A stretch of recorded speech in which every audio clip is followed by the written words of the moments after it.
ನಮಸ್ಕಾರ Karnataka. Welcome back to Amsas kitchen channel. ಯಾರೆಲ್ಲ ನಮ್ಮ ಚಾನಲ್ನ ಫಸ್ಟ್ ಟೈಮ್ ನೋಡ್ತಾ ಇದ್ದೀರಾ ಅವ್ರು ದಯವಿಟ್ಟು ಈ ವಿಡಿಯೋನ ಕೊನೆ ತನಕ ನೋಡಿ. ಟೆಂಪಲ್ ಸ್ಟೈಲ್ ಪುಳಿಯೋಗರೆನ ಹೇಗೆ ಮಾಡೋದು ಅಂತ ತೋರಿಸ್ಕೊಡ್ತೀನಿ. ಮನೆಯಲ್ಲೇ ಮಾಡಿರೋವಂಥ ಪುಳಿಯೋಗರೆ ಪುಡಿನಲ್ಲಿ ಪುಳಿಯೋಗರೆನ ಮಾಡಿ ತೋರಿಸ್ತೀನಿ. ಮೊದಲಿಗೆ ಸ್ಟವ್ ಆನ್ ಮಾಡಿಕೊಂಡು ನಾನು ಒಂದು ಪ್ಯಾನ್ ಇಟ್ಕೊಂಡಿದ್ದೀನಿ. ಇದಕ್ಕೆ ಒಂದು ಚಿಟಿಕೆ ಆಗುವಷ್ಟು ಮೆಂತ್ಯನ ಹಾಕೋತಾ ಇದ್ದೀನಿ. ಒಂದು 1/4 ಸ್ಪೂನ್ ಆಗುವಷ್ಟು. ನಾನು ಆಲ್ರೆಡಿ ಪೌಡರ್ಗೆ ಅಂತ ಹೇಳಿ ಎಲ್ಲ ಸಪ್ರೇಟಾಗಿ ತೆಗೆದಿಟ್ಕೊಂಡಿದ್ದೀನಿ. ಕಡಲೆಬೇಳೆ 1 ಸ್ಪೂನು, ಜೀರಿಗೆ 1 ಸ್ಪೂನು, ಉದ್ದಿನಬೇಳೆ 1 ಸ್ಪೂನು, ಧನಿಯಾ 3 ಸ್ಪೂನು, ಬಿಳಿ ಎಳ್ಳು 1 ಸ್ಪೂನು, ಮೆಣಸು ಅರ್ಧ ಸ್ಪೂನು, ಹುರ್ಗಡ್ಲೆ 3 ಸ್ಪೂನು. ಈಗ ಇದನ್ನು ಒಂದೊಂದೇ ಹಾಕ್ಕೊಂಡು ಹುರ್ಕೊಳ್ಳೋಣ. ಮೊದಲಿಗೆ 1 ಸ್ಪೂನ್ ನಾನು ತೆಗೆದಿಟ್ಕೊಂಡಿರೋ ಅಂಥ ಕಡಲೆಬೇಳೆನ ಹಾಕೋತಾ ಇದ್ದೀನಿ.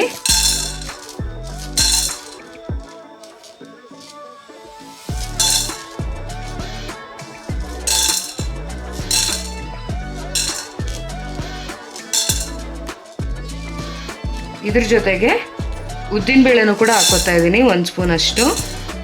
ಈಗ ಇದನ್ನೆಲ್ಲ ಸಿಮ್ಮಲ್ಲೇ ಇಟ್ಕೊಂಡು ಹುರ್ಕೋಬೇಕು.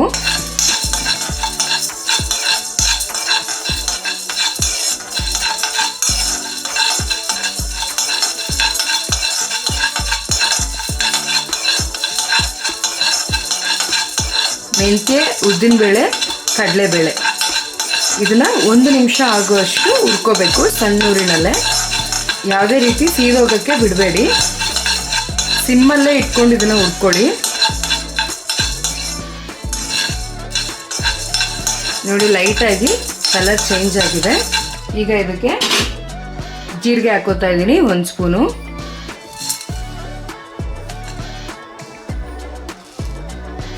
ಮೆಣಸು ಹಾಕೋತಾ ಇದ್ದೀನಿ ಅರ್ಧ ಸ್ಪೂನು,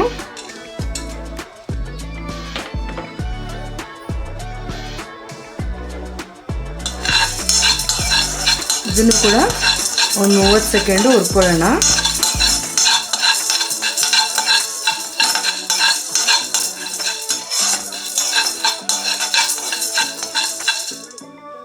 ಒಂದು 30 ಸೆಕೆಂಡು ಹುರ್ಕೊಂಡಾದ್ಮೇಲೆ ಇದಕ್ಕೆ ಧನಿಯಾ, ಹುರ್ಗಡ್ಲೆ, ವೈಟ್ ಎಳ್ಳು. ಸೊ ವೈಟ್ ಎಳ್ಳು ಏನಾದರೂ ಇಲ್ಲ ಅಂತಂದರೆ ಬ್ಲ್ಯಾಕ್ ಎಳ್ಳು ಕೂಡ ಹಾಕೊಳ್ಬೋದು. ಇಲ್ಲಿ ನಾನು ತೊಗೊಂಡಿರೋದು ಧನಿಯಾ 3 ಸ್ಪೂನು, ಹುರ್ಗಡ್ಲೆ 3 ಸ್ಪೂನು, ಬಿಳಿ ಎಳ್ಳು 1 ಸ್ಪೂನು. ಇದು ಕೊನೆಗೆ ಹಾಕ್ಕೊಂಡು ಹುರ್ಕೊಳ್ಳೋದು.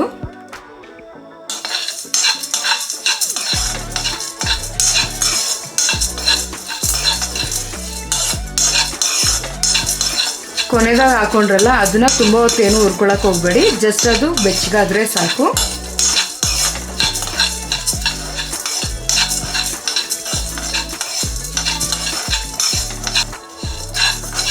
ನೀವು ತುಂಬ ಹುರ್ಕೊಂಡು ಅದು ಟೇಸ್ಟ್ ಚೆನ್ನಾಗಿ ಬರೋದಿಲ್ಲ. ಸೊ ಎಲ್ಲನೂ ಮೀಡಿಯಮಾಗೆ ಹುರ್ಕೋಬೇಕು. ನೋಡಿ, ಈಗ ಇದು ಹಾಕಿದೆ. ಒಂದು ಪ್ಲೇಟ್ಗೆ ರಿಮೂವ್ ಮಾಡ್ಕೊಳ್ಳೋಣ.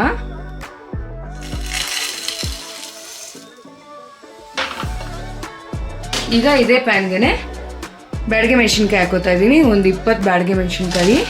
ಇದಕ್ಕೆ ಯಾವುದೇ ರೀತಿ ಎಣ್ಣೆ ಏನು ಹಾಕೋಬೇಡಿ, ಇದೇ ರೀತಿ ಡ್ರೈ ರೋಸ್ಟ್ ಮಾಡ್ಕೊಳ್ಳಿ ಸಾಕು.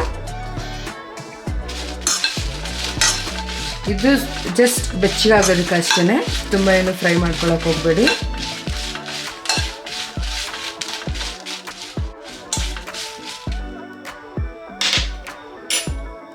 ನೋಡಿ, ಈಗ ಇದಾಗಿದೆ. ಈಗ ಸ್ಟವ್ ಆಫ್ ಮಾಡ್ಕೊಳ್ಳೋಣ. ಆಫ್ ಮಾಡಿಕೊಂಡು ಇದು ಕಂಪ್ಲೀಟಾಗಿ ತಣ್ಣಗಾಗೋದಕ್ಕೆ ಬಿಡೋಣ. ಮತ್ತು ಏನು ನಾವು ಆಲ್ರೆಡಿ ಇದನ್ನೆಲ್ಲ ಹುರ್ಕೊಂಡಿದ್ರಲ್ಲ ಇದು ತಣ್ಣಗಾಗೋದಕ್ಕೆ ಬಿಡೋಣ. ಸೊ ಇವೆರಡು ಸೇರಿ ಪೌಡ್ರ್ ಮಾಡ್ಕೋಬೇಕು. ನೋಡಿ, ಅದೇ ಪ್ಯಾನ್ಗೆ ನಾನು ಹುಣಸೆಹಣ್ಣಿನ ರಸನ ಹಾಕೋತಾ ಇದ್ದೀನಿ. ಸೊ ಹುಣಸೆಹಣ್ಣು ನಾನಿಲ್ಲಿ ಒಂದು ದೊಡ್ಡ ಸೈಜು ನಿಂಬೆಹಣ್ಣಿನ ಗಾತ್ರದಷ್ಟು ಒಂದು 10 ನಿಮಿಷದ ಮುಂಚೆನೇ ನೆನೆ ಹಾಕಿದ್ದೆ. ಸೊ ಅದು ಹುಣಸೆಹಣ್ಣಿನ ರಸನ ಹಾಕೋತಾ ಇದ್ದೀನಿ.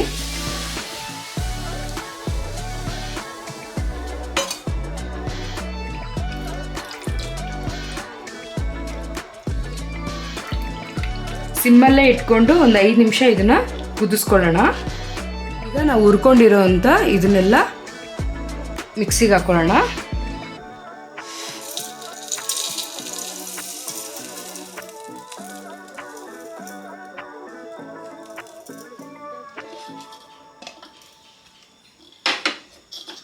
ಸೊ ಫಸ್ಟು ಇದನ್ನು ಮಿಕ್ಸಿಗೆ ಹಾಕಿ ಫಸ್ಟು ಇದನ್ನು ನುಣ್ಣಗೆ ಪೌಡ್ರ್ ಮಾಡ್ಕೊಂಡಿದ್ದಾದಮೇಲೆ ಬ್ಯಾಡಗೆ ಮೆಣಸಿನ್ಕಾಯಿ ಹಾಕ್ಕೊಂಡು ನುಣ್ಣಗೆ ರುಬ್ಕೋಬೇಕು.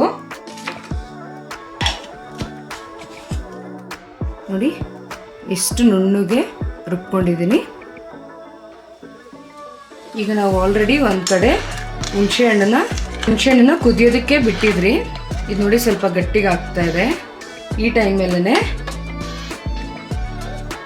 ಇದಕ್ಕೆ 2 ಸ್ಪೂನ್ ಆಗುವಷ್ಟು ಬೆಲ್ಲನ ಹಾಕೋತಾ ಇದ್ದೀನಿ.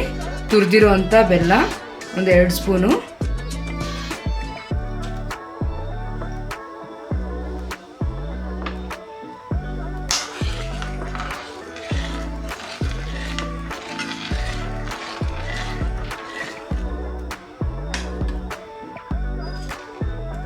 ಈ ರೀತಿ ಮಿಕ್ಸ್ ಮಾಡ್ಕೊಂಡಾದ್ಮೇಲೆ ನಾವು ಪುಳಿಯೋಗರೆ ಪೌಡರ್ ಮಾಡ್ಕೊಂಡಿದ್ರಲ್ಲ, ಈ ಪೌಡರ್ನ ಹಾಕೊಳ್ಳೋಣ. ಪುಳಿಯೋಗರೆ ಗೊಜ್ಜನ್ನ ತುಂಬ ದಿವಸ ಸ್ಟೋರ್ ಮಾಡ್ಬೋದು. ಸೊ ಫ್ರಿಜ್ಜಲ್ಲಿಟ್ಟು ಸ್ಟೋರ್ ಮಾಡ್ತೀನಿ ಅಂತಂದರೆ 1 ಮಂತ್ ತನಕ ನೀವು ಸ್ಟೋರ್ ಮಾಡ್ಬೋದು. ಅದೇ ನಾರ್ಮಲ್ ಟೆಂಪ್ರೇಚರಲ್ಲಿ ಹಾಗೆ ಇಡ್ತೀನಿ ಅಂತಂದರೆ 1 ವಾರ ತನಕ ಇದನ್ನು ಸ್ಟೋರ್ ಮಾಡ್ಕೊಳ್ಬೋದು. ನೋಡಿ ಈ ರೀತಿ ಇದನ್ನು ಮಿಕ್ಸ್ ಮಾಡಿಕೊಂಡು ಕುದಿಯೋದಕ್ಕೆ ಬಿಡಬೇಕು ಒಂದು 5 ನಿಮಿಷದಷ್ಟು. ಏಕೆ ಅಂದರೆ ಹುಣಸೆಹಣ್ಣಿನ ಹಸಿ ವಾಸನೆ ಎಲ್ಲ ಹೋಗೋದಕ್ಕೋಸ್ಕರ. ಈಗ ಇದಕ್ಕೆ ಒಂದು ಸ್ವಲ್ಪ ನೀರು ಹಾಕ್ಕೊಳ್ಳೋಣ. 1 ಕಪ್ ಆಗೋಷ್ಟು ಇದಕ್ಕೆ ನೀರು ಹಾಕೋತಾ ಇದ್ದೀನಿ.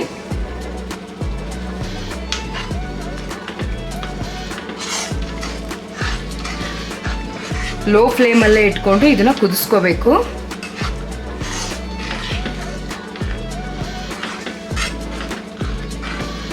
ಸ್ವಲ್ಪ ಗಟ್ಟಿ ಆಗುತ್ತೆ.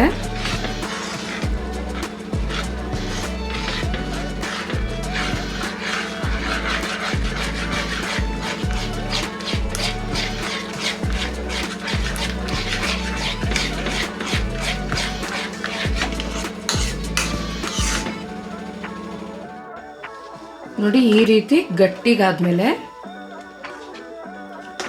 ಈಗ ಇದಕ್ಕೆ 1-2 ಸ್ಪೂನ್ ಅಷ್ಟು ಎಳ್ಳೆಣ್ಣೆನ ಹಾಕೋತಾ ಇದ್ದೀನಿ. ನೋಡಿ 1-2 ಸ್ಪೂನ್ ಅಷ್ಟು ಎಳ್ಳೆಣ್ಣೆನ ಹಾಕೋತಾ ಇದ್ದೀನಿ. ಈ ಎಳ್ಳೆಣ್ಣೆನೇ ಇದಕ್ಕೆ ಟೇಸ್ಟ್ ಕೊಡೋದು.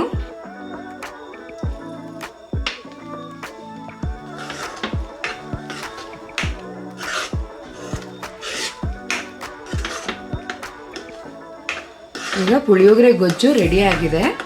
ಈಗ ಇದಕ್ಕೆ ಒಗ್ಗರಣೆ ಹಾಕೋಬಿಡೋಣ.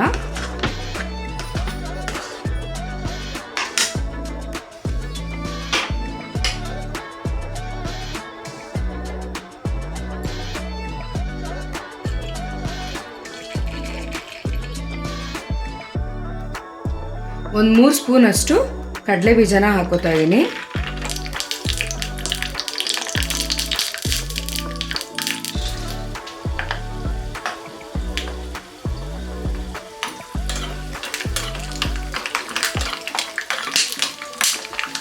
ಕಡಲೆ ಬೀಜ ಚೆನ್ನಾಗಿ ಹುರ್ಕೋಬೇಕು.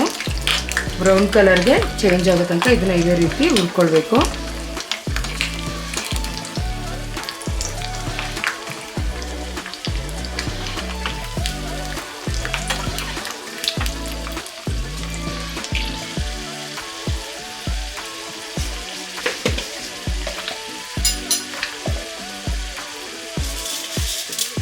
ಈಗ ಇದಕ್ಕೆ 1 ಸ್ಪೂನು ಉದ್ದಿನಬೇಳೆ ಹಾಕೋತಾ ಇದ್ದೀನಿ. 1 ಸ್ಪೂನು ಕಡಲೆಬೇಳೆ. ಇದು ಕೂಡ ಚೆನ್ನಾಗಿ ಹುರ್ಕೊಳ್ಳೋಣ.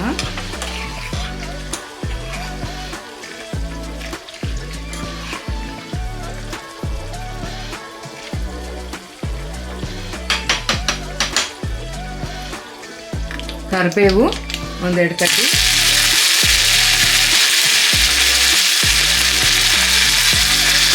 ಬ್ಯಾಡಗೆ ಮೆಣಸಿನ್ಕಾಯಿ 1 3,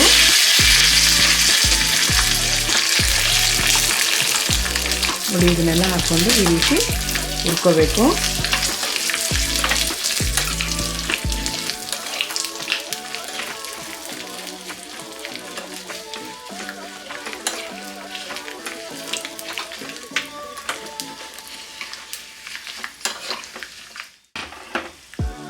ಈಗ ಇದು ಆಗಿದೆ.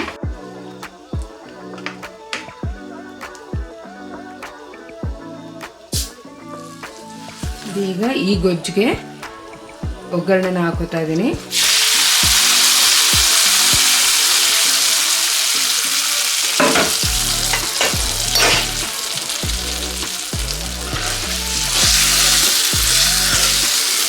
ನೋಡಿ ಎಷ್ಟು ಕಲರ್ಫುಲ್ ಆಗಿದೆ.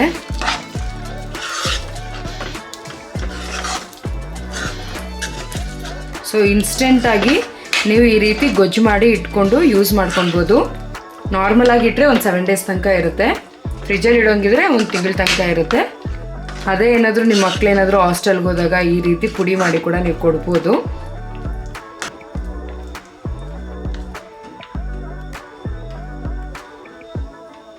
ಈಗ ಸ್ಟವ್ ಆಫ್ ಮಾಡಿಕೊಂಡು ರೈಸ್ನ ಮಿಕ್ಸ್ ಮಾಡ್ಕೊಳ್ಳೋಣ. ನೋಡಿ ಅದೇ ಪ್ಯಾನ್ಗೆ ನಾನೊಂದು ಬೌಲ್ ಆಗುವಷ್ಟು ರೈಸ್ನ ತೆಗೆದಿಟ್ಟಿದ್ದೆ. ಸೊ ಈಗ ಇದನ್ನು ಇದಕ್ಕೆ ಹಾಕೋತಾ ಇದ್ದೀನಿ.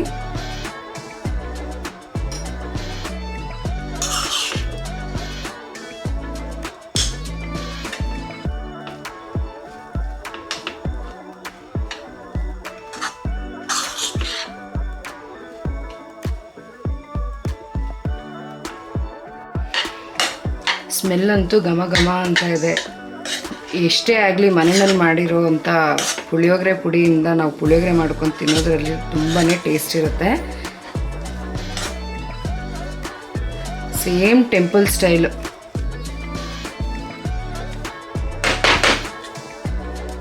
ಫೈನಲ್ ಹೆಚ್ಚು ಕೊತ್ತಂಬರಿ ಹಾಕೊಳ್ಳೋಣ.